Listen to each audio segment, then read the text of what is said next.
Hey everyone, welcome to my thoughts and review on the Forza LEGO Speed Champions expansion. Now, if you're on my Discord, you probably know that my initial reaction to this expansion was disappointment.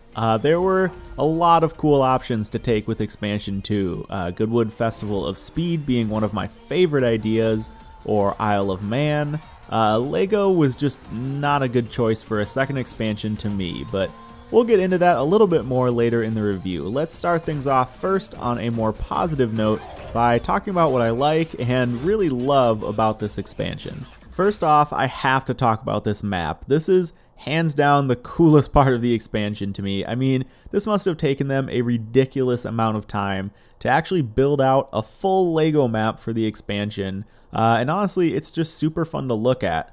And while we are looking at the map, we can see that Playground added a much requested feature to Horizon by adding in a racetrack, which is nice to see, but for me is kind of soured by the fact that, well, it's a LEGO racetrack. I think a lot of the people who wanted to see a track in Horizon wanted it because they were more interested in a motorsport kind of sim crossover to Horizon, and it kind of feels like a bit of a slap in the face that finally, after literally years of asking for this, we're finally getting a highly requested racetrack for serious racing built out of Legos.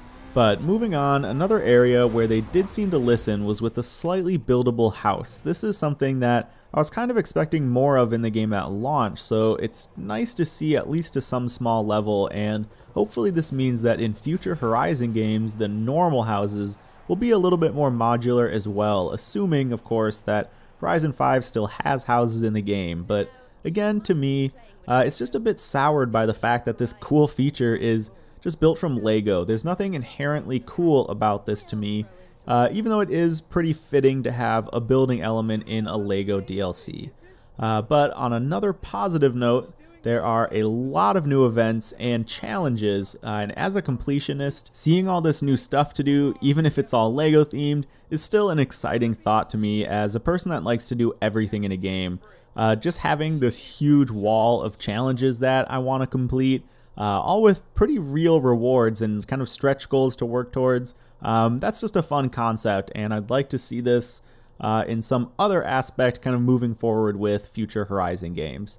But of course, moving on, part of any Forza expansion is the cars, and here we have 3 new LEGO vehicles added to the game, and 1 new barn find, which is a sadly pretty small addition to the car roster considering this is a full-size expansion. So we do get the LEGO Senna, the Mini, and the F40, and to be fair, these are really high-quality models and are pretty cool to see. If you are looking at the screen now, you can see there are some like LEGO visual mods you can change with them, and you can still edit the paint and stuff, so they're not as locked down as I was fearing that they would be.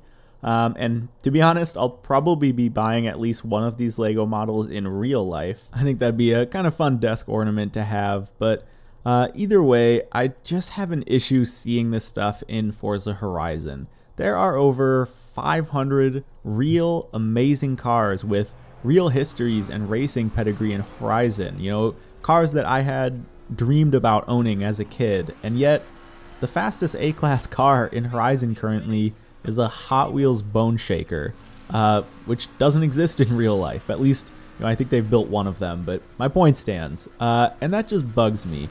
It's the same with these LEGO cars. It's a kind of fun novelty to have Hot Wheels and LEGO cars in the game, maybe for a showcase event, but these are competitive vehicles that you'll see all over the game now, and it just pulls me out of any immersion that I may have had when I'm racing through the streets of Edinburgh in classic British sports cars and a LEGO Mini Cooper flies past me. I just don't have any connection to these cars like I do with the real cars that I've driven in real life, or again dreamed of owning since I was little. So let's go ahead and dive into my thoughts about this whole LEGO thing. Listen, I love Legos. I grew up playing with Legos, and I still have some Lego models in my house now because Legos are awesome. However, I don't hop on Forza to play with Legos. There's been a ton of back and forth with this expansion about whether or not this belongs in Horizon or whether or not it's fitting. I hear a lot of saying that, oh, well, Horizon's not realistic. If you want a serious racing game, go to Motorsport. And I think this could be argued until the end of time, because at the end of the day, it is the developers who decide what fits for their game and what doesn't. But what I can say is that for me personally, Legos just don't add anything to my experience of playing Forza. They are two separate experiences that are cool in their own right, but I play Forza to drive and modify real cars in somewhat realistic and believable environments without having to worry about making sure I took a perfect corner or, cost of getting in a car accident. I just want to live out pretty much probably every car guy's fantasy of having unlimited cars and unlimited money and just being at a big never-ending car festival.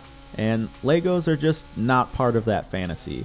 So, although I have to admit that this expansion really, truly is fun as an isolated experience, it's just not right for the Forza Horizon that I log in to play. I would have really liked to see a Lego and Forza partnership as an actual Lego branded Speed Champions game, dive deep into the Lego mechanics instead of modding cars. Have them all be Lego parts that you can kind of build a custom car, like a Pinewood Derby would be awesome. And Forza has a great physics model. They clearly now have experience with this stuff as well, and I do love the way that the Lego models are rendered in this engine. I think it looks super cool when pieces go flying when you crash into something. It just doesn't look fitting with the rest of the game. I feel like with this Lego expansion, they had to spend far too much time redesigning UI elements and rebuilding completely new world assets that the actual content in the game suffered. They just couldn't go far enough down the Lego road to make it interesting, like building Lego mods or, being able to actually custom build your house out of Legos. And I totally understand that they couldn't have done that. The amount of work that they already must have had to do for all of this redesign and building new elements is probably insane. So again, that's why I just really wish they could have had a separate partnership, build a separate game for Lego, and instead focus on making a Horizon expansion that gave us just more of what we already love, more exciting cars that have been requested, more good driving roads, fixing so many of the issues that people have been having with the game. I mean, there was just so much room to go somewhere cool with Expansion 2, but for better or for worse, Legos are what we ended up with. Overall, this is an admittedly fun expansion that I just would rather have seen much more as a standalone Lego game, and although it's hard to complain about new content, I think the developers' time could have been much better spent elsewhere. So, I'll be looking into the future. Horizon 4 is not done yet. And thanks everyone for checking into this review. I'll see you in the next video. Thanks.